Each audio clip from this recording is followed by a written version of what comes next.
Hey guys, welcome back to another episode. Today I am with my good friend Dr. Paul Hambrick, and we're going to be talking about his life and how he became a chiropractor in a small community. And we're also going to be talking about the pros of being in a small community and being within the church and why it's important to stay rooted in your family and where God puts you on earth. So be sure to give this a follow if you haven't already. If you've been listening to this podcast for a while, don't forget to like the video so more people can see it. I hope you enjoy this a new installment of Lift High the Cross podcast.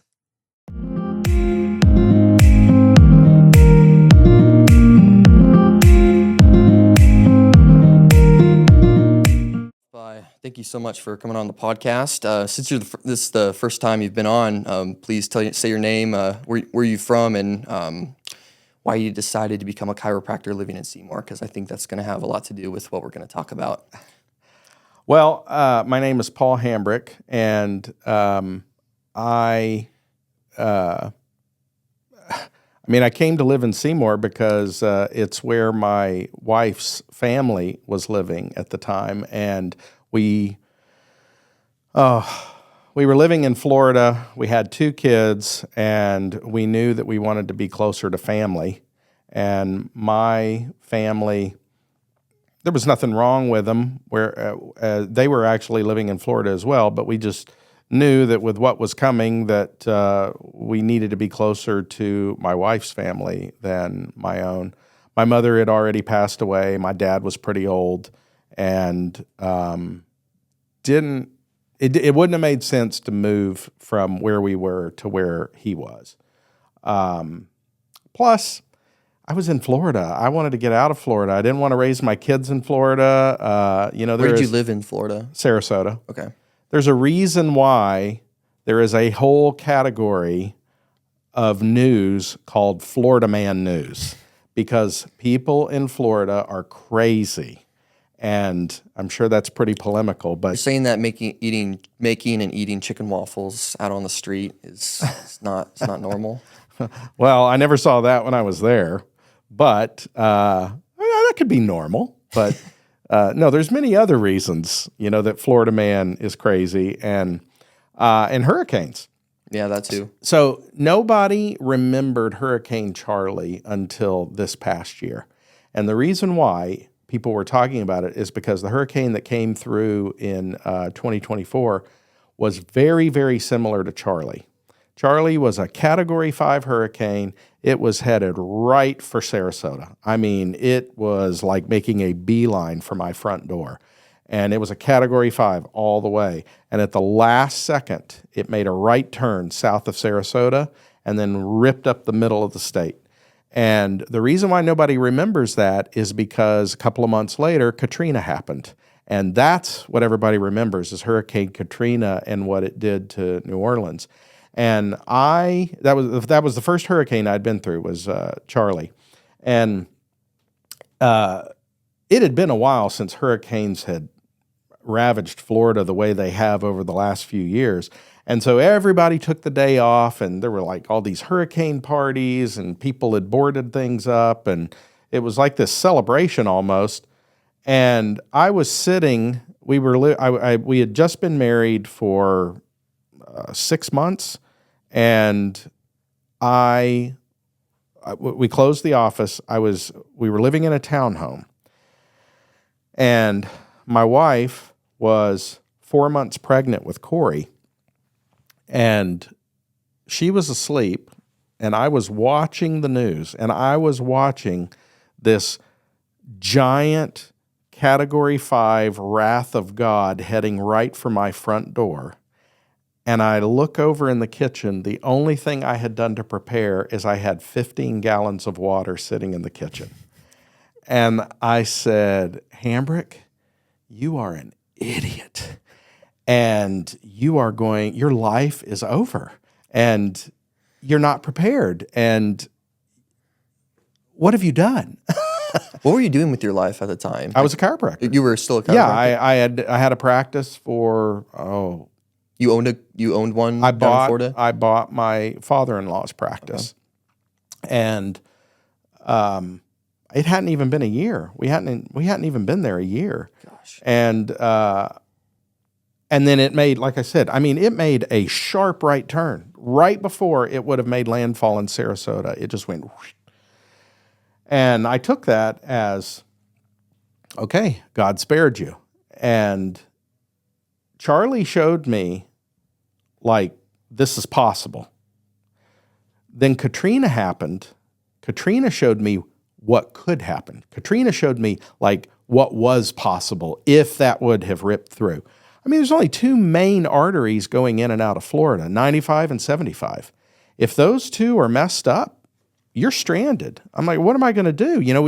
If there's no food and everything is ravaged, and storms can do that. Storms can just destroy everything. And, you think you'll pick up and pick up where you left off because, hey, we're modern man.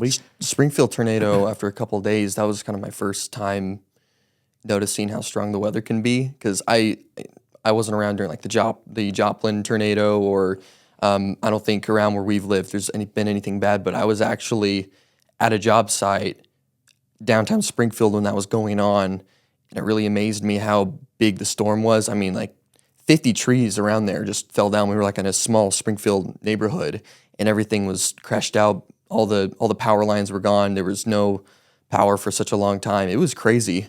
And a lot of people have talked about how nice it is to live in Florida, or a lot of people that don't live in Florida say that, and they never really think about how much weather's over there. And I couldn't take that, at least.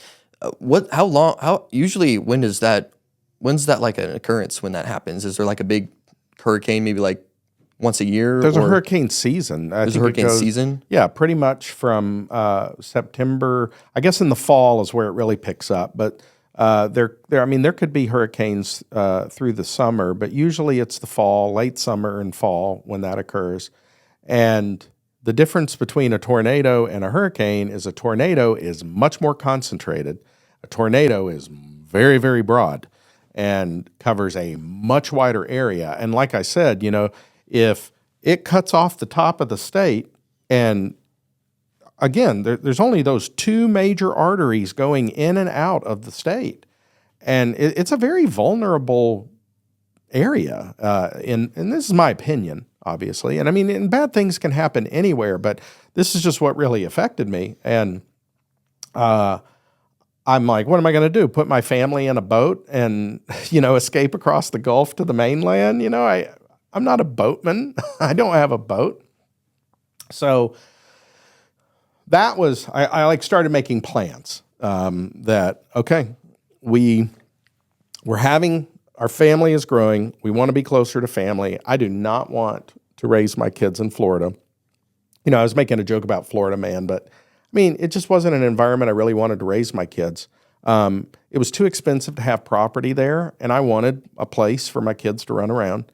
And it was it's a very urban lifestyle, depending on where you live and depending on how much money you have. It's a very, very urban way of living, and I didn't want that. And the storms were like the catalyst to figure out how to get out. It was a good excuse to get out.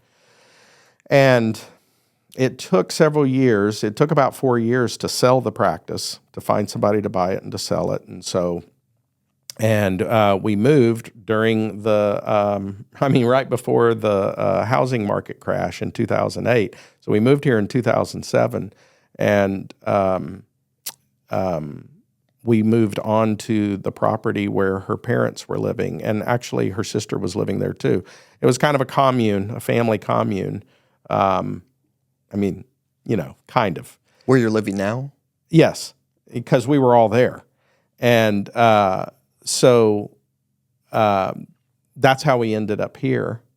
And then I did not practice right away. I also wanted to take a break from practice because dealing with people is hard, and it was like an opportunity to do something else. And so I took about 4 years, and I did some other things. And then in 2011, I started practicing again, and I did it part-time for 1 year.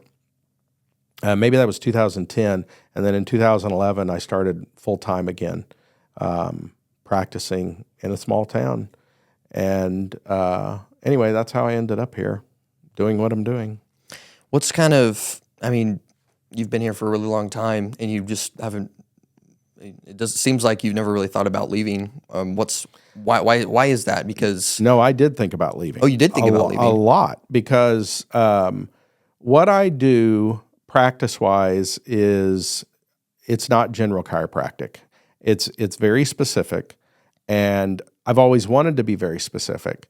I practice 2 techniques. They're very specific. And I didn't necessarily realize at the time I was developing it, but I wanted to offer a real alternative to drugs and surgery. A lot of people think chiropractor is just making bones pop, and that's not even what chiropractic, like the adjustment is. What we're trying to do is balance the nervous system, because the bones that you move, there's nerves that travel in and around and through those, and you're trying to remove any interference that's taking place within the nervous system. And the nervous system coordinates everything that happens in the body. And so if the nervous system, if the coordination mechanism is not working right, things are not coordinated, things are not going to work right, whether it's your mobility or your your immune system. The body's like a Swiss watch, and there's lots of gears that make up that watch, but the one gear that kind of coordinates and regulates everything is the nervous system. And so, I was fine with the adjusting side of things, but people have injuries too. So how can I help them recover from injury? Again, not using drugs, not using surgery. And then people have metabolic problems or nutritional problems. And so what the practice really became about is, how do I help people with chronic problems without using drugs and without using surgery? And so over time, I've kind of developed the practice into that. Well, that's kind of a specialized practice. And, a small town is not the best market for that, because number one, you've really got to educate the small town as to what you're doing.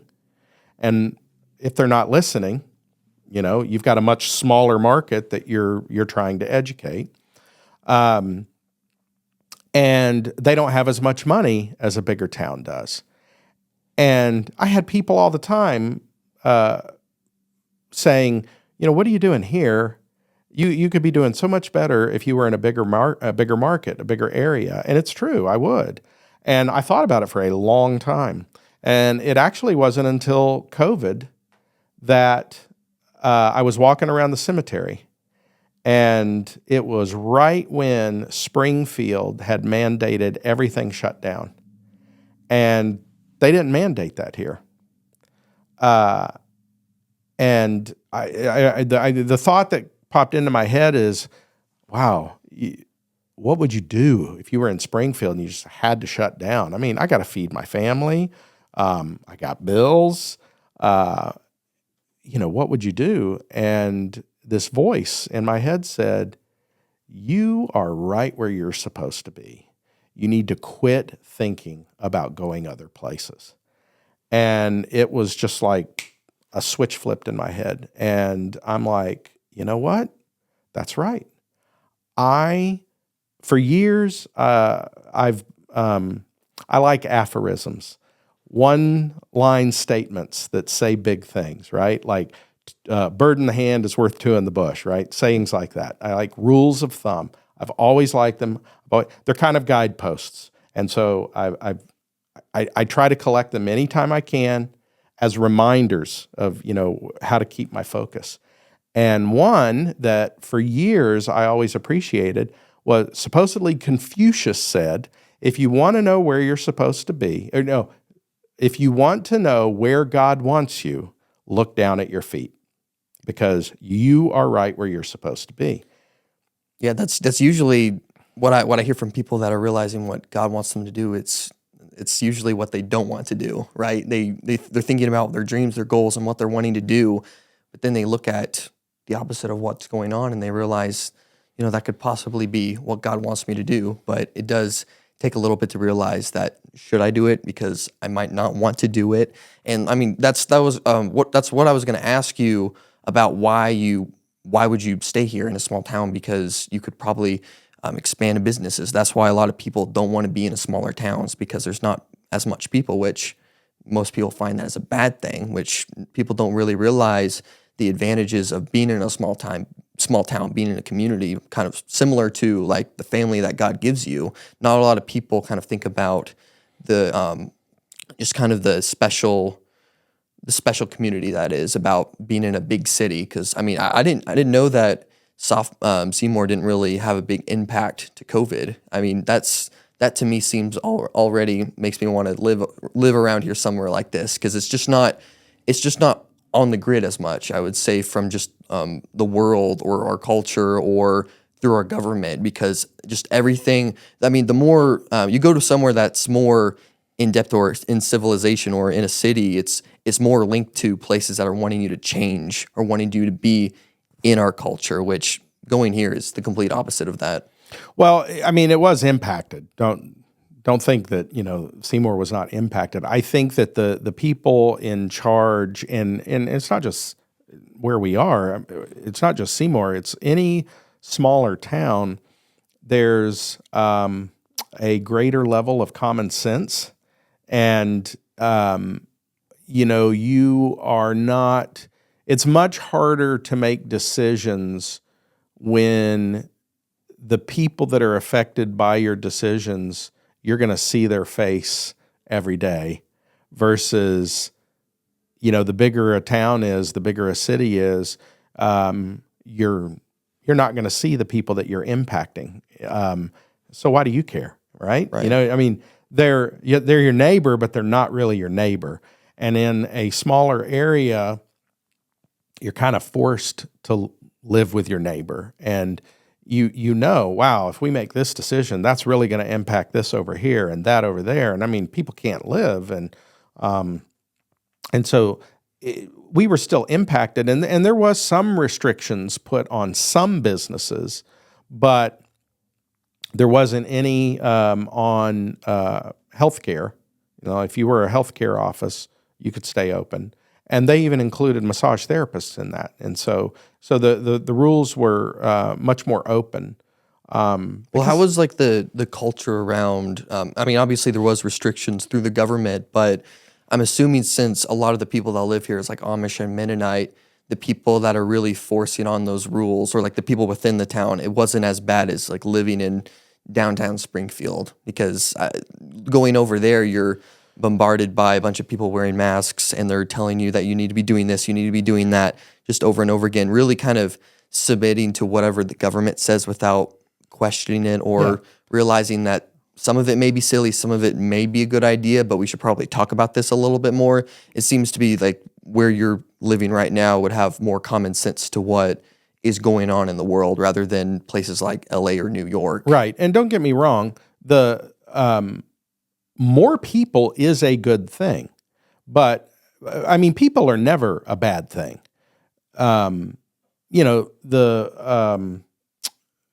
The city of God, I mean, that's one of the terms used for heaven, and we're going to be living in the celestial city one day. The city is not a bad thing. Where things become a problem is honestly when you try to control everything. That's really where only God controls things. And when you try to control, again, I told you I like aphorisms. I like, I like rules of thumb. I also have become aware of words, like certain words, and I become cautious of hearing certain words. And one of those words is control. Whenever you hear the word control, I don't care what capacity it's used in,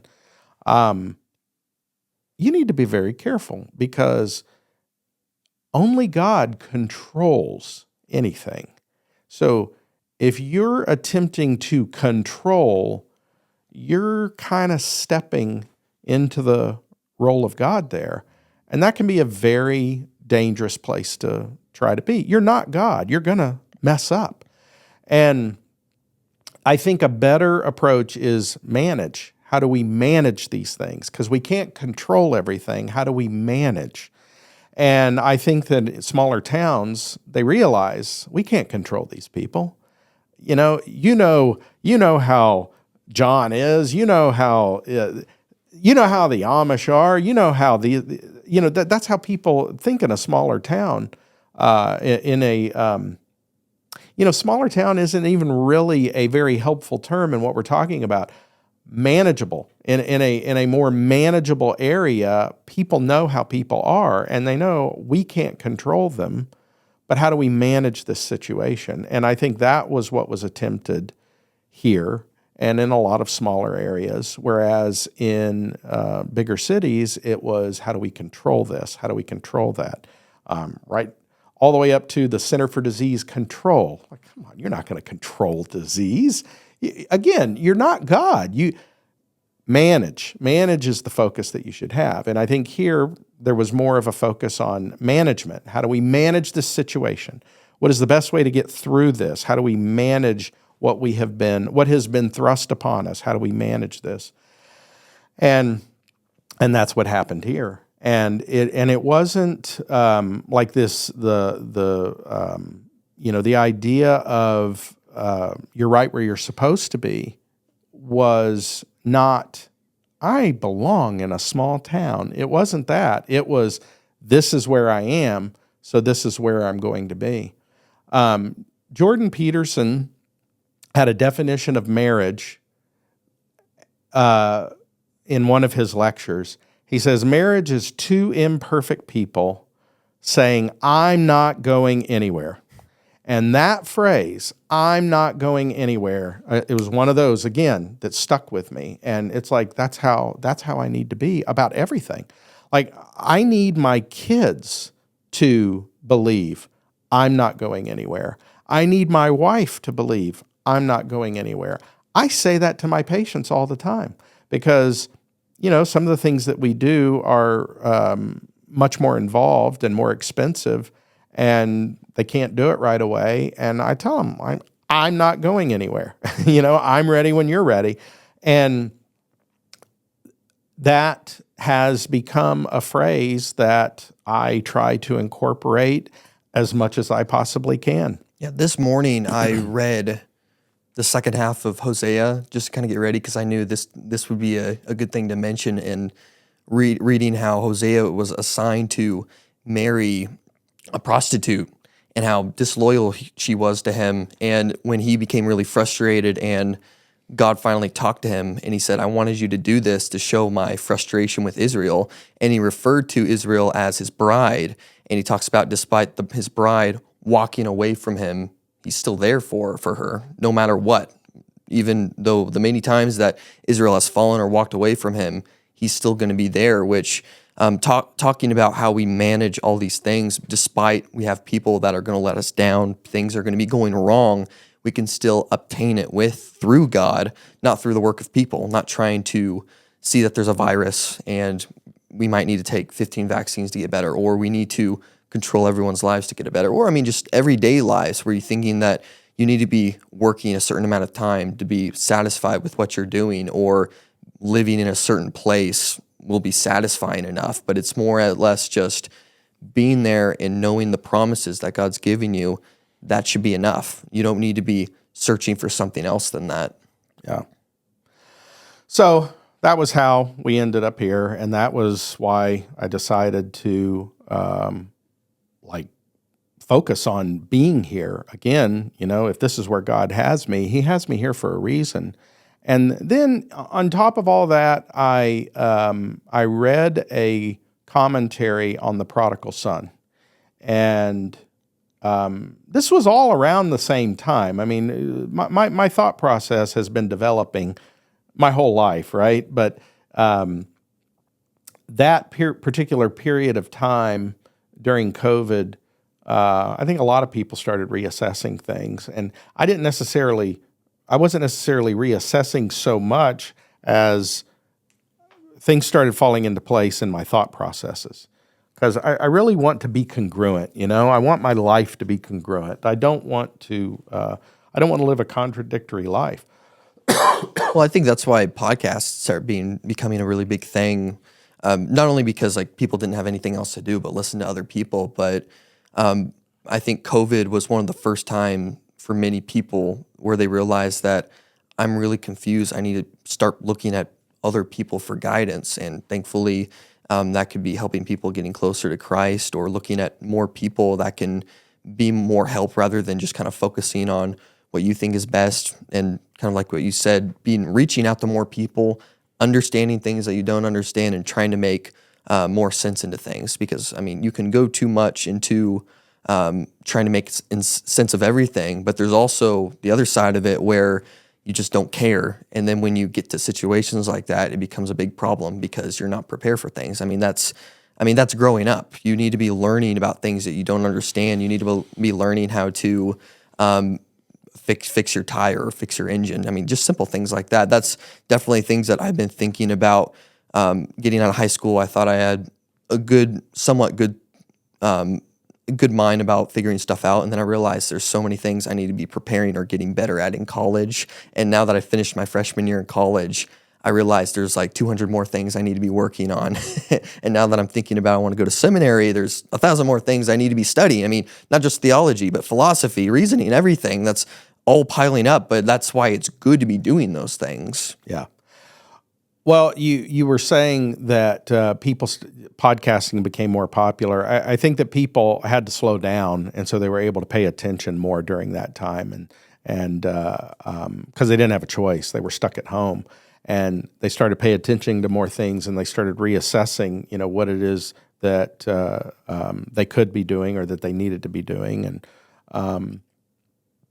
But I was talking about the prodigal son. I read this commentary of it, and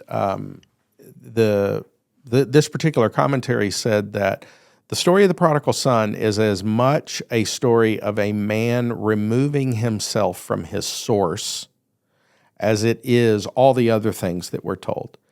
And his father was his source of wisdom. It was his source of sustenance. It was his source of dwelling, and he wanted to completely remove himself from that source. Not enough. Huh? Not enough. Yeah. And you cannot remove yourself from your source. If you unplug some appliance from the wall, it's not going to work anymore. There is a source of power that gives that appliance the ability to do what it's doing. And I mean, there's a million metaphors you could make with this, right? But the bottom line being, you cannot disconnect from your source without causing some form of destruction. And and that stuck in my head, and I'm like, okay, this is good. We need to stay connected to our sources. So God is the source of everything. What are the other sources? I know that I've always just kind of just instinctively thought in a triune manner. Like if you have an outline, there's got to be at least 3 points, right? And this triune way of thinking, I don't think is accidental. I mean, we have the Trinity, right? Father, Son, and Holy Ghost, and so I think it's very natural to think this way. And so I'm like, okay, so if God is the source of everything, what are some other sources? And I wasn't stuck on the 3. I just tend to think that way. And I heard another interview with a guy from South Africa who had moved to Kentucky. And the guy that was interviewing him was a Kentuckian who had moved to South Africa. And the guy from South Africa who was living in Kentucky, the reason why he moved there is because that's where his wife's family was. And he was ready to settle down. He was ready, like, we're putting down roots. And he felt an affinity for the people of Kentucky and everybody that he met. And plus, it's where his wife lived. And he's like, these are my people. And he said, I love, my favorite author is Kentucky's Own Son, Wendell Berry. who is a farmer and a philosopher. And he's a novelist and he's a poet, but he's really well known for focusing on where you are and place and people's connection to the place. And this guy being interviewed, he said, Wendell Berry is focused on two main things, blood and soil. And as soon as he said it, I'm like, that's it. Those are the other two sources. Your family and the land that you're standing on, your land. Like when people hear land, immediately they're thinking patriotism, right? Like Christian nationalism, right? That's where everybody's mind goes. But I'm not talking, that's too big. The idea that we can do something for the whole world, much less our whole country or even our whole state, it's too big. We are individual people. I'm one man. I am not given the power of omnipresence. I'm given one place in time and space, right? If God is the source of everything, our family is the source of our existence, and the land that we're standing on is the source of our nourishment and our sustenance. Out of the dust of the ground you came, to the dust you shall go. And I realized those are the three sources, that you have to stay connected to your source if you are going to flourish. If anybody is going to flourish, you have to stay connected to your sources. And we live in a society, we're a very mobile society. We're a very transient society. Our culture is not rooted at all. And I mean, you think about that. You're not rooted. If you're not rooted, a plant that is not rooted has been disconnected from its source. It's not going to last long. You jerk up a plant by the roots, it doesn't die immediately. I just think about every movie ever about a young person, and it first starts with them leaving their family or going to try to find their next big thing because that's not good enough, or this is not where I belong, or I don't think this is my purpose and all of that. Well, you got to find yourself. Yeah, exactly. You've got to go somewhere at least, and like, or that's kind of like when you're growing up in high school and like people are talking about college. That's the one big thing that bugs me is that people talk about you need to go far away to kind of figure yourself out. I mean, while you're 18, 19, 20, I mean, I've been taught in my household about the importance of being around your family during this time where you're trying to figure everything out.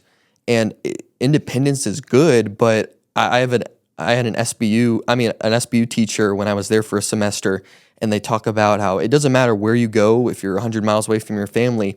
Every single college student, at least a dozen times every semester, will call their dad and start and have that call start by going, "Hey, Dad, I need something," because you're always going to need your parents. It's one of the things that we're rooted. It's one of the authorities that God gives you, that not only to give you discipline and structure, but also guidance and wisdom.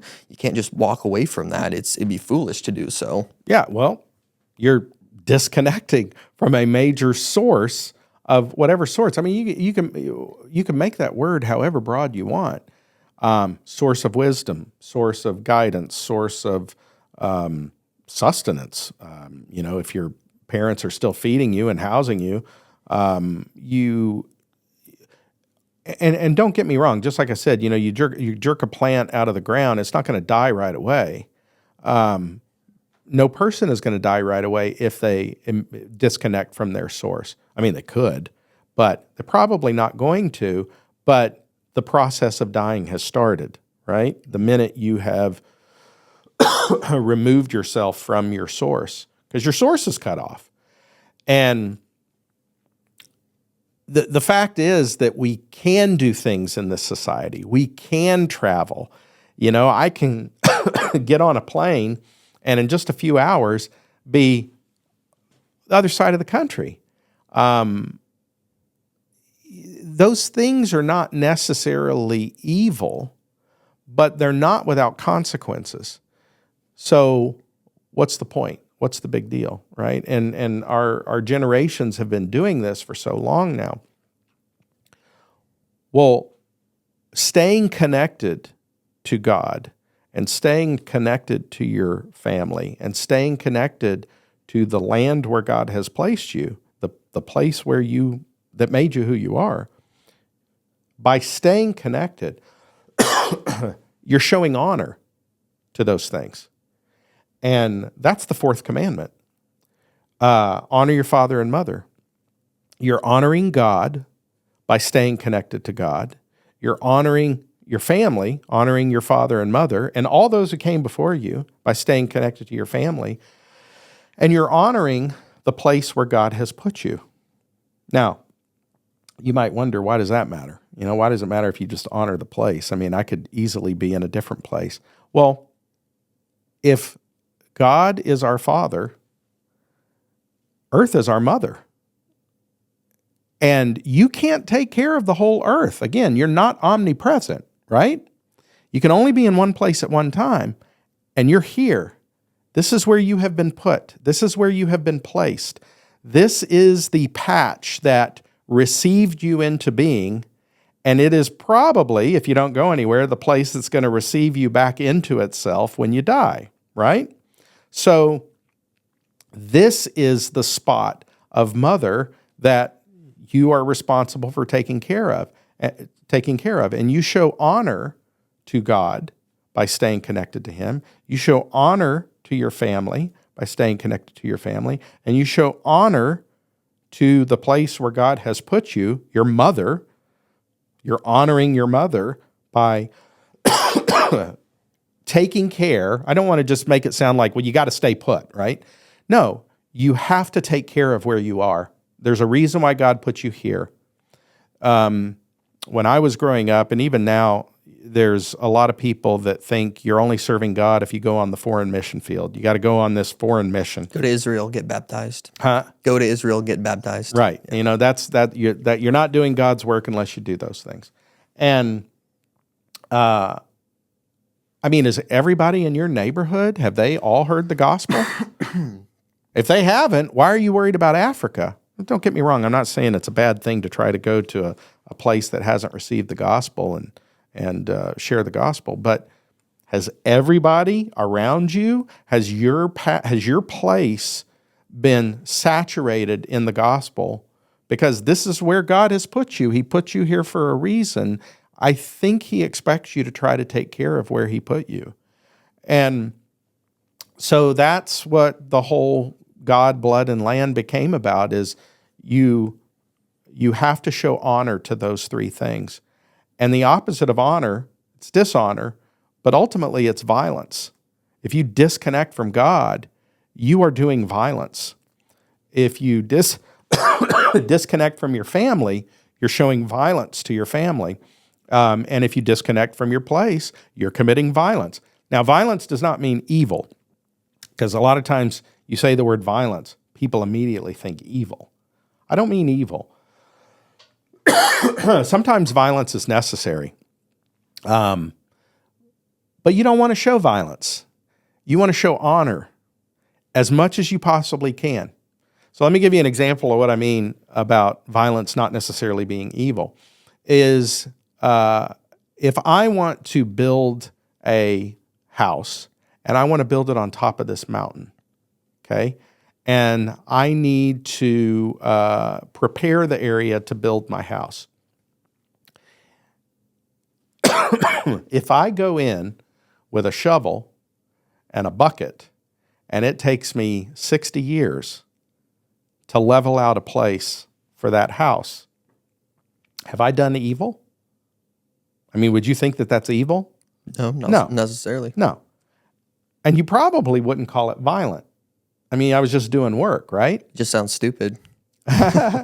So if I call somebody with a bulldozer and he comes in and one day just cuts off the top of that mountain and makes it, that mountain has been there for hundreds of years, and he comes in and in one day just levels it. Is that evil? No, you wouldn't say it's evil, but it's violent. And so that's what I mean when I say violent doesn't necessarily mean evil. Sometimes violence is called for. I mean, sometimes you got to go to war, right? If I slit your throat, that's pretty violent. And if I did it, if I slit your throat, that would be pretty evil of me. But if I am a throat surgeon and I slice your throat open, it's still violent, but it's not evil because there's a purpose behind what I'm doing, and ultimately we're trying to save your life, right? Excuse me. So there's a difference between evil and violence, but you should always want to show honor to the three things that I've mentioned and avoid violence at all costs. And leaving, disconnecting, is always a form of violence. And I think you should avoid violence. What would you say, implying a good foundation to the sources that God puts you in your lives? How does that, to work that into the church? How would be the best way to put that? Because you said that earth is the mother and church is the bride. So how do we imply that with a community? How do we imply that with not only with inside of the church, which is a separate community in of itself, but what would be the best way to imply that with the entire community outside of the church? Because even if you live in somewhere smaller where there's a lot of good people, most of the time there's going to be churches that make themselves a separate community where only the gospel is being preached inside of there. There's only people that are being Christian inside of there, and there's not anything going out. Nobody's baptizing the nations. No one's going out there. How do we imply those resources and knowledge and wisdom from God and apply that within the church? Because I definitely enjoy all those different things that are important for people, but also you can have those things and also not have the church in your life, which can be a big problem as well. Yeah. So, the plan as of now is for Corey, my oldest son, to go to seminary. And the biggest reason why I would like to see that is so that he can come back here and be a pastor here. And that is what he wants as well. He's really not interested in going away. He wants this to be his place. And he ultimately wants to be a pastor here. And,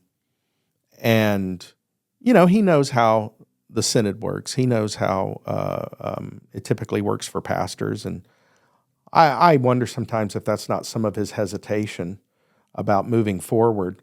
But one thing that I've told him is that here's where we are. This is where we live. This place matters. We have to take care of this place. Everybody is looking for their purpose. We were talking about people finding themselves, right? Going far away to discover who they are.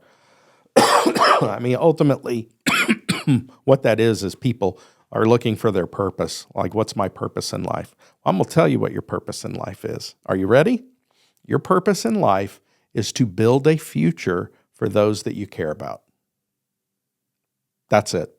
Every decision you make should be, in some way, form, or fashion, be building a future for the people that you care about. And if you care about your place, you need to do everything you can to build a future for that place. No place has a future where there is no church. So if a place does not have a church, there is no future, because that is where God has promised to be. And if there is no church, you have no guarantee that God is going to be there. And if God is not there, the place has no future. So, church is ultimately, you asked, how does the church fit into that? Church is ultimately a family, right? And it is your first community outside of your family. And it is, in New Orleans or in Louisiana, and I can't remember if Louisiana is the only place, they don't talk about counties, they talk about parishes. You've heard that, right? No, I'm not over there. Yeah, in Louisiana, they don't have counties, they have parishes. Well, a parish is a church body. It's a place of God's people that are being taken care of by somebody. That's what a parish is. Pastors talk about their parish. It's the people that they're responsible for. I think ideally, a place is going to be made up of multiple parishes, which are essentially families. And that's where the church fits in. I mean, it is the place where God has promised to be. It is where sanctuary is, sanctuary from the world. It is where spiritual nourishment takes place. It is where life is given in word and sacrament. And if a place has no church, it has no future. And so that was why, one of the reasons why I was really encouraging of my oldest son to pursue that, because if we care about this place and he plans to come back here and we expect to have multiple generations, they need a church. Do you have a lot of churches that are in Seymour? Is there? There's several. There's no Lutheran church here. The closest one is in Diggins, which is not that far away. I ask that because even if you do have your local Baptist church or your local Assemblies of God church, I mean, even though that's a physical building where they're preaching the word, it's not that far. I would say that's not very far away from just having a parish, because at those churches, they don't really tell you the importance of the church and why you need to be there. They rather encourage you what you do outside of the church, which is what you do in your life or what you pursue or how you can get closer to God, that sort of thing. And that's also showing like how we as Lutherans, we put that, we make that way more important than most churches, and we showing about how important it is to be where you are and that purpose where God puts you, but also the importance of the church. And like you said, the sacraments, where our baptism, the Lord's Supper. I mean, that alone, you don't even have that within the church. It's basically just a small parish. I mean, if you don't have any way of God coming to you and you're only going to God, then your church is basically might as well just be a parish, because you don't need a physical church. If you don't have God going to you in that church, there's no point. Well, a building is just where they all meet. You can have a family without a house, right? There's just no place for the. Well, let me back up. The definition of words matter, right? So, I guess technically, in what is the definition of a house, maybe you can't have a family without a house. You have the house of Hambrick or the house of Sexton. I mean, that's a family that we're talking about. It's multiple generations underneath a particular name. All right. I mean, that's ultimately what a house is. Now, we think of a house as a building, a structure, and it is, but it's not the only meaning. And it's the same thing with church. I mean, this is almost cliche at this point. The church is not a building. The building is just the place where the house of God meets. This is where they all come together. And a family does need a place where they all come together, or they're going to fall apart. And the church building is merely just a place where all the members of that family come together. It's multiple families coming together usually, and they meet at God's table. And the parallel with coming back home and meeting at your father's house and sitting at your father's table, I mean, the parallel is there, right? I mean, they're both important. If you don't come together around a table or an altar, you're going to fragment. You're going to fall apart. And if you fall apart, then your community is going to fall apart.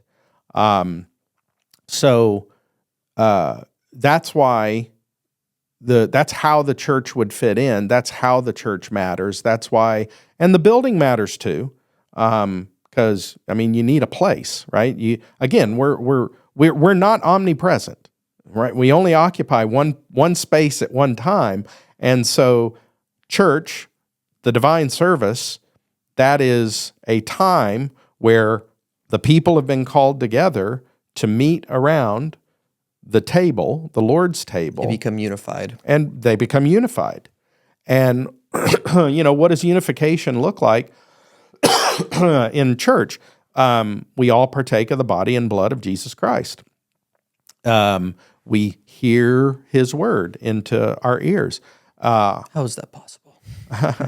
At home, at a family table, the unification comes. We're all sitting around talking to each other. You go over the day. You go over what has happened outside the home. What do we think about that? What is our plan going forward? Communication and staying unified is an important part of building a future for those you care about.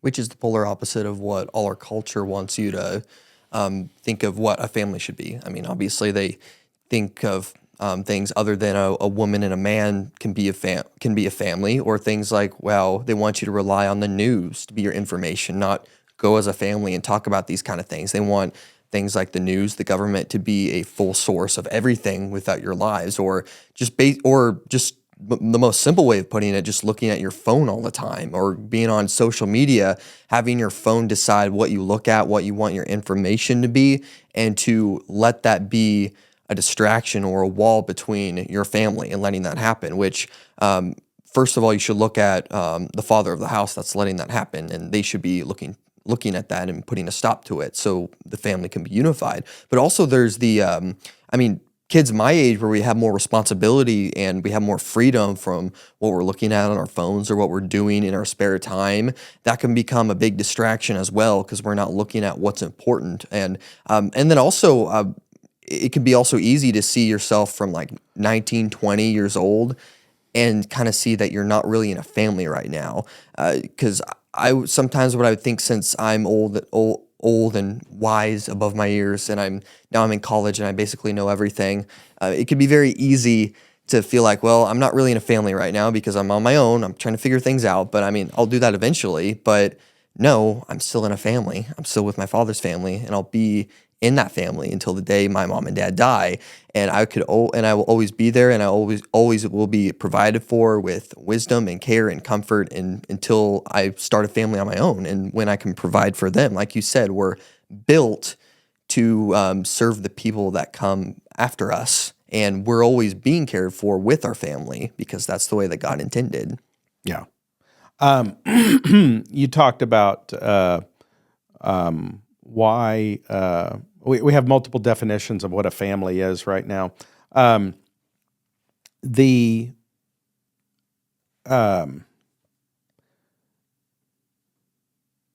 are made in the image of God. And if we are made in the image of God, then we need to reflect that back to him. I'm reading a book right now. I'm part of a book club, and In Seymour? No. This is actually this is online, right? It's not local, yeah. so none of us are local. And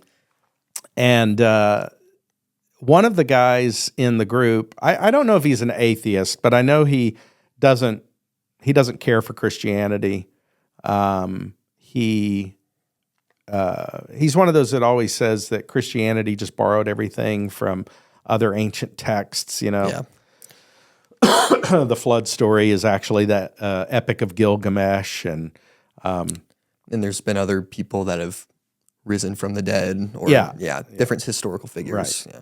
So the book that he recommended this particular month is called The Wisdom of the Myths, and it's a really good book. But the guy's goal, and he says this at the beginning of the book, The purpose is, how do we have salvation without God? And, I'm reading this book as a Christian, and so I hear all these things that the myths teach, and it's like, oh wow, this is a brilliant story. This is a brilliant lesson. This is excellent. This is what, when God says it this way, the myths say it this way, but God says it this way. And one of the things that the guy says is that destiny, the definition of destiny, is a reconciling of order. That's all destiny is. So it's like, you're destined to do this. This is your destiny. Okay. I mean, his definition of destiny, and actually in the particular part of the book, I think he's giving the Greek definition of destiny, because those are the Greek and the Roman myths are very similar to each other, but he's mainly focusing on the Greek. And so I think this is the Greek definition of destiny. It is a reconciling of order. Well, as a Christian, that would be the created order, right? Yeah. This is how God created everything. So your destiny is merely a reconciliation of the created order. One way or another, you're going to be reconciled to how God put things, how God set things up. And the nuclear family is nothing but a reflection of God's relationship to humanity. There's a father and a son, and the father provides a bride for his son. And we reflect that back to him by, you have a bride, you have a son, you have a bride, and they have particular roles, they have particular duties. It's not because anybody wants to oppress anyone else. It is because if we are made in the image of God, we need to reflect that image back to him. And here is what his created order looks like. The bride has certain responsibilities. The son has certain responsibilities. We want to reflect that back to him because that is the created order. If you don't reflect back the created order, if you don't live within the way God created everything to be, there's going to come a day of reckoning where everything is going to get reconciled. That is our destiny, is everything's going to get reconciled. And it's going to be a lot more painful if you're trying to do everything you can to stop that from happening. And so you should, the only way to look at a family is, how does this family reflect God? How does this family reflect the created order? Who is the husband? Who is the wife? How are they expanding the family? What are the children doing? It should all reflect back the created order, because that is the image that God has placed upon his creation. How to serve others. Yeah. I not a lot of people, not even Lutherans, really like to talk about Luther in how he liked to talk about the structure of family. Obviously, he liked to talk about the theology and differences between the Roman Catholics and all the different Protestants, and how he believed it was really important for the structure of the church. But he also talked a lot about family, and how it was really important for not only the father, but also the mother to be tending to the family, and how important that was. And he did have a lot of readings of predicting that things like how the Protestant church is now, he had a good idea of that was going to happen because we're sinful and we're always constantly wanting to have reasoning or understanding of what God has told us, and we want to think of the opposite of that. But that's the same way with family, and we don't want to have that. We may want good priorities, kind of like your atheist friend in your book club. He might know there's a good idea of what's going on through family or what our purpose is, but we don't want to accept that's from God and why it's important, because of the structure of God. That's the way of life, not the way of what we want in our lives. I think that the point that I'm wanting to get across to people is there's a lot of unsettledness, right? I mean, even in that word, unsettled. Well, how do you not be unsettled? Well, you settle, right? I mean, it's obvious. How do you settle? And the motivation behind, I said that I want to be congruent. Ultimately, what I want is to, in creating a future for those that I care about, how do I set things up so that my kids don't have to struggle in the same way that I have had to struggle? And I mean, come on. I grew up in the United States of America in the 70s and the 80s and the 90s. What struggle did I have, right? I mean, Americans did not struggle that much in the sense that we like to think of the word struggle.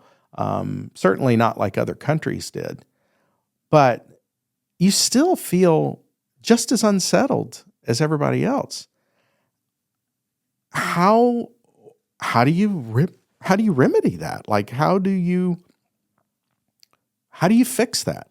And I mean, I've had questions. My dad died in 2016, and my dad never talked. But yet I still often think to myself, I wonder what my dad would think of that. I wonder what my dad would have to say about that. And I basically want to try to answer as many of those questions as I possibly can for my kids, because they're gonna have those questions, like, why do I feel so unsettled? Why can't I? Why don't I feel rooted? Why don't I feel okay with everything? What am I missing? What are some of the things that I'm missing? And so I wanted to come up with an answer to those questions. And it's real easy. I listened to your interview with Pastor Bierman, and he said that the devil loves to distract us. And I always told my kids the greatest tool of the devil is distraction. He is always going to distract you from what's important. And when the whole world is telling you, you have to leave and go out and find yourself, well, who's taking care of mom? Everybody's left. There's nobody there anymore. Mom's not being taken care of. What if that unsettledness in the back of your mind is that you have not taken care of what you were put on this earth to take care of? I've always said that I think most people are going through life waiting for somebody to give them permission to think what they're already thinking. And this is a way of thinking that I just don't hear many people talk about. I won't be happy unless I go do this. I won't be fulfilling my purpose unless I go do that. It's go, go, go, go, go. And I'm saying maybe you don't need to. Is it a sin if you leave home and go live somewhere else? No, I'm not saying that at all. So I don't want anybody to misunderstand what I'm saying. Sometimes you have to leave. Sometimes you have to go, right? I mean, God did tell Abraham to leave, right? But he didn't tell everybody to leave. He told Abraham. Not everybody is Abraham. And he was telling Abraham to go to a place and build a family, and then they were supposed to stay there, right? The only reason why the Israelites did not continuously occupy the land is because they were disobedient. And God told them repeatedly, you're going to obey, or my land will vomit you out, right? He told them that over and over and over again. And so they did. They disobeyed, and they were exiled. And the word for that is deracination, which we haven't really talked a whole lot about. But ultimately, what I'm talking about is deracination. It means being uprooted. being pulled away from your source. Deracination is always a curse in the Bible. And the deracination that, except for with Abraham, but even with Abraham, that deracination, there was a purpose behind it. And he was leaving his father's people to go start a nation, right? But that's one example. Every other situation, exile, deracination is always a curse. And it's always a curse because of disobedience of some sort. It's a punishment for being disobedient. That doesn't change if we do it voluntarily, right? It's one thing if a foreign army comes in and deracinates us. That's a curse. Everybody would agree that's a curse. But if we do it voluntarily, I don't think that that's any less of a curse. You're still uprooting. You're still removing yourself from your source. And I'm just giving you an option. You don't have to. And I don't think God intended us to. If you want to know where God wants you to be, look down at your feet. There's a reason why your feet are where they're supposed to be. So if this is where I'm supposed to be, how do I build a future for those people that I care about, where I'm standing right now? And that's my point. Amen. Yeah, thank you so much. All That was right. great. Well, thank you.